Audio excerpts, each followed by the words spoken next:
In this video, I'll show you how to create a real-time order tracking page in Webflow with Jetboost. Start by signing into your Webflow account and open the project where you want to build your order tracking page.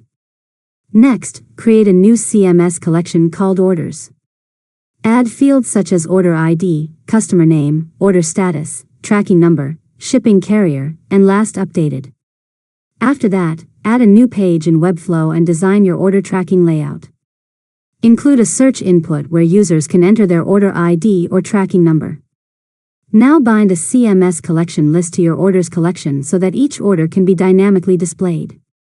Next, install Jetboost by going to the Jetboost dashboard and connecting it to your Webflow project. After that, create a new Jetboost search boost and connect it to your orders collection list. Configure it so users can search by order ID or tracking number in real time. Now set up filtering logic so the page only displays matching orders as users type into the search field. Next, style the results so each order card shows key details like status, shipping carrier, and last updated time.